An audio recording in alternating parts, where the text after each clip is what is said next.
बिस्मिल्लाहिर्रहमानिर्रहीम। नाज़रीन अस्सलाम वालेकुम, मैं हूँ इमरान वसीम। नाज़रीन, सुप्रीम कोर्ट में साबिक़ DGI जनरल फैज़ हमीद की मुबैना करप्शन के ख़िलाफ़ जो मुकदमे की समाअत हुई है, चीफ जस्टिस काजी फ़ायसा की सरबराही में 3 रुकनी बेंच ने इस केस की समाअत की है। अब तक की समाअत का जो अहवाल है इस वीडियो लॉग में आप नाज़रीन के साथ शेयर करेंगे। आपको बताएंगे कि अदालती कार्रवाई में जो दरख्वास्त गुजार हैं, टॉप सिटी हाउसिंग सोसाइटी के जो मालिक हैं मुआज़ खान, उनकी जानिब से जो फैज़ हमीद पे संगीन मुबैना इल्ज़ामात लगाए गए, उस पर चीफ जस्टिस काजी फ़ायसा ने क्या सवाल पूछा और उस सवाल का दरख्वास्त गुजार ने क्या जवाब दिया। नाज़रीन, अदालती कार्रवाई का जो अहवाल वो आपके साथ शेयर करने से पहले जो पटिशन मुआज़ खान ने दायर की है जनरल फैज़ हमीद के ख़िलाफ़, उसके मंदरजात आपके साथ हम शेयर करते हैं। कल हमने भी लॉक किया था, आपको बताया था कि यह मुकदमा समाअत के लिए मुकर्रर कर लिया गया है, लेकिन वो जो दरख्वास्त थी वो हमें नहीं मिल पाई थी। अब वो जो दरख्वास्त है वो दरख्वास्त हमने हासिल कर ली है, उसके मंदरजात आपके साथ हम शेयर करेंगे। इस दरख्वास्त में नाज़रीन पहले नंबर पे फैज़ हमीद को रिस्पोंडेंट में शामिल किया गया है, दूसरे नंबर पे, बल्कि दूसरे और तीसरे नंबर पे ब्रिगेडियर हैं, कोई पाक फ़ौज के ISI के कुछ डायरेक्टर्स हैं, जिसमें एक नईम फ़खर साहब हैं और दूसरे अपने गफ़ार साहब हैं, उनको जो है फ़रीक बनाया गया है। मैं आपको बता देता हूँ एग्जैक्टली कौन से हैं। पहले नंबर पर फेडरेशन को फ़रीक बनाया गया है, दूसरे नंबर पर लेफ्टिनेंट जनरल फैज़ हमीद एक्स DGI, तीसरे नंबर पर ब्रिगेडियर रिटायर्ड नईम फ़खर को XOC, ये रावलपिंडी के डेट के गालिबन सरबराह थे। Brigadier retired Ghaffar ISI deputy director general project ISI, और मुर्तज़ा हारून भी इनका नाम लिखा हुआ, ये भी DD गोलड़ा हैं, DD Golra that internal ISI wing के हैं, और अदर 100 अननोन पर्सन, उनके खिलाफ ये पटिशन है मुआज़ खान की। इस पटिशन में कहा गया है कि 12/5/2017 को ISI के एहलकार और रेंजर ने गैर कानूनी तौर पे मेरे घर पे रेड किया, जिसकी CCTV फुटेज मौजूद है, और मैं ये सबूत जो मेरे घर पे रेड किया गया, मुझे गिरफ़्तार किया गया, मेरे 6 लोगों को, रिश्तेदारों को, मेरी कंपनी टॉप सिटी के लोगों को गिरफ़्तार किया गया, इसके तमाम शवाहिद मौजूद हैं। अदालत इजाज़त दे तो ये शवाहिद मैं रिकॉर्ड पर ला सकता हूँ। इसमें कहा गया दरख्वास्त में कि 5 दिन तक हमें गैर कानूनी हिरासत में रखा गया, अगवा किया गया था, और फिर 5 दिन के बाद हमें CTD पुलिस रावलपिंडी के हवाले कर दिया गया। 2017 में मुझे पंजाब महकमा माल की तरफ से सबसे ज़्यादा टैक्स पेयर का अवार्ड दिया गया, और इसमें कहा गया कि जब इस मामले से कुछ नहीं निकला मेरे खिलाफ, इस ऑपरेशन के खिलाफ, मुझे अगवा करने के खिलाफ, मुझे गैर कानूनी हिरासत में रखने के दौरान, तो फिर ये किया गया कि अपना नाम साबिक़ DGI से फैज़ हमीद ने क्लियर कराने के लिए एक वसीम ताबिश का नाम लिखा है कि उसके ज़रिए जो भाई हैं फैज़ हमीद के, सरदार नजफ़, उनके साथ मेरी मुलाकात कराई गई, जो कि चकवाल के एक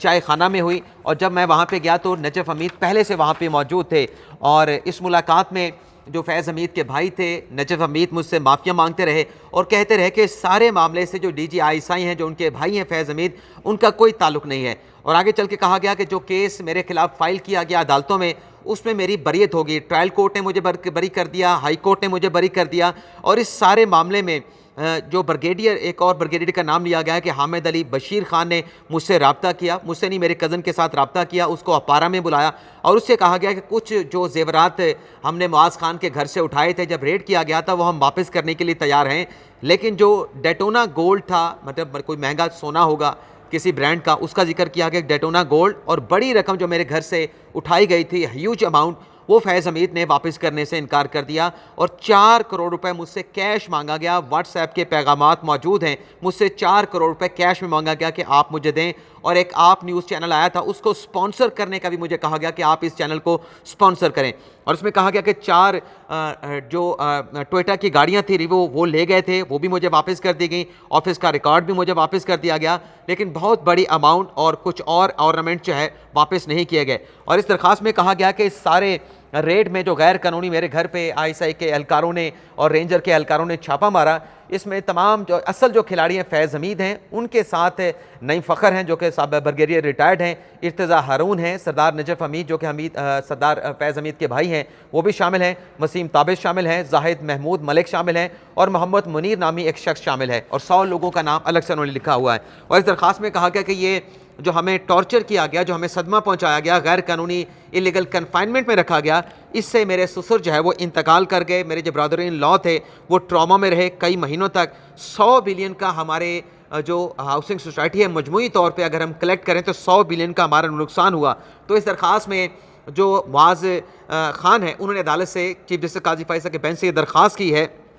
कि एक तो जो हमारे घर से लूटा गया जो ऑर्नामेंट्स हैं, जो सोना है वो वापस कराया जाए, जो रकम लूटी गई है उसको भी वापस करवाया जाए, और जो जिम्मेदारान हैं जिन्होंने ये इल्लीगल इकदाम किया, रेड किया, मुझे गिरफ्तार किया, मेरे 6 साथियों को, रिश्तेदारों को गिरफ्तार किया, उनके खिलाफ कार्रवाई करने का हुक्म दिया जाए। और फैज़ हमीद के खिलाफ मुझे अदालत इजाज़त दे, फैज़ हमीद और बाकी जो दीगर मुल्ज़मान हैं उनके खिलाफ मुझे शवाहिद अदालत में पेश करने की इजाज़त दी जाए। मैं वीडियो और दीगर जो डिजिटल शवाहिद हैं वो अदालत के सामने पेश करना चाहता हूँ। तो ये नाज़रीन 6 से 7 सफ़ात की दरख्वास्त जो 4 नवंबर को सुप्रीम कोर्ट में दायर की गई, जिसे आज सुप्रीम कोर्ट के पैमरा अदालत नंबर 1 में फ़िक्स किया गया। जब अदालती कार्रवाई का आगाज़ हुआ तो नाज़रीन जब केस नंबर 3 पुकारा गया तो जो मोइज़ खान हैं, टॉप सिटी हाउसिंग सोसाइटी के सरबराह मालिक, वो रोस्टम पे आए। उनसे काजी फ़ाइज़ साहब ने सबसे पहले जो पूछा उनके नाम के बारे में कि आप कौन हैं। तो मोइज़ खान ने बताया कि मैं मोइज़ खान हूँ जिन्होंने आपको दरख्वास्त दी है। तो काजी फ़ाइज़ साहब ने कहा कि इस दरख्वास्त में आपने बड़े संजीदा इल्ज़ामात लगाए हैं। मुख्तसर सा सवाल था, ज़ाहिर सी बात है कि जो इल्ज़ामात फैज़ हमीद पे मोइज़ खान ने लगाए थे, फैज़ हमीद पे लगाए हैं, नजफ़ हमीद पे लगाए हैं, 2 ब्रिगेडियर फ़खर नईम पे लगाए हैं और गफ़ार साहब पे लगाए हैं, उनके बारे में सवाल पूछ रहे थे कि आपने तो अपनी दरख्वास्त में बड़े संजीदा इल्ज़ामात लगाए हैं। तो इस पर मोइज़ खान ने कहा कि बिल्कुल ये जो इल्ज़ामात लगाए गए हैं बिल्कुल सच्चे हैं और मैं इस पर अदालत को जो है वो एड्रेस करूँगा। और फिर अदालत ने उनके साथ जो वकील खड़े थे, हफीज़ुर रहमान चौधरी साहब जो कि साबिक वाइस चेयरमैन है पाकिस्तान बार कौंसिल के, और उनके साथ एक और वकील थे शहरियार तारिक, उनसे पूछा कि आप कौन हैं, अगर मोइज़ खान ने आर्गू करना है तो ये वकला आपके साथ क्यों खड़े हैं। तो शहरियार खान और हफीज़ुर रहमान चौधरी साहब ने कहा, शहरियार की तरफ इशारा करके, ये वो लॉयर हैं जिन्होंने ये जो केस बनाया गया टॉप सिटी के खिलाफ कि उसकी प्रॉपर्टी का कोई डिस्प्यूट है, इसमें शहरियार तारिक साहब ने नीचे अदालत को जो है वो असिस्ट किया था, नीचे ट्रायल कोर्ट में, हाई कोर्ट में केस लड़ा था। तो फिर काजी साहब ने पूछा कि फिर आप ये केस मोइज़ खान साहब आप आर्गू करेंगे या जो आपके वकला आर्गू करेंगे। तो उस पर हफीज़ुर रहमान साहब ने कहा कि हम वकला आर्गू कर लेते हैं। तो जब वकला के आर्गू करने की बात आई तो अदालत ने कहा फिर अपना वकालतनामा जमा कराएं। तो हफीज़ चौधरी साहब ने कहा कि हम वकालतनामा जमा करा देते हैं, आप मुख्तसर तारीख दे दें। अदालत ने कहा कि तारीख तो नहीं मिलेगी, आप वकालतनामा जमा कराएं, हम आज ही इस केस को सुनेंगे। तो वकालतनामा जमा कराने के लिए कुछ देर के लिए वक्फा किया गया। वक्फे के बाद नाज़रीन जब दोबारा अदालती कार्रवाई का आगाज़ हुआ तो हफीज़ुर रहमान चौधरी रोस्टम पे आए, साबिक chairman vice chairman Pakistan bar council, और शहरियार तारिक रोस्टम पे आए। शहरियार तारिक आर्गू करना चाह रहे थे, उन्होंने आर्गू भी किया, लेकिन हफीज़ चौधरी साहब चूँकि सीनियर थे, काजी साहब ने पूछा कि सीनियर वो हैं तो शहरियार तारिक साहब क्यों आर्गू कर रहे हैं। तो हफीज़ुर रहमान चौधरी साहब ने कहा कि ट्रायल कोर्ट में यही क्योंकि वकील के तौर पे पेश होते रहे तो इसलिए मैंने इनको आगे किया है, इनको सारा केस पता है तो ये आर्गू करेंगे। तो वकील साहब ने को शहरियार तारिक साहब को कहा कि आप आर्गू करें। तो शहरियार तारिक साहब ने कहा कि मैंने ये सारा मुकदमा ट्रायल कोर्ट हाई कोर्ट में लड़ा, जहाँ पे मेरे जो क्लाइंट हैं मौज़म खान, उनको जो है वहाँ से बरियत मिली, एक्विटल मिला। हुआ ये था, उन्होंने कहा कि 12 मई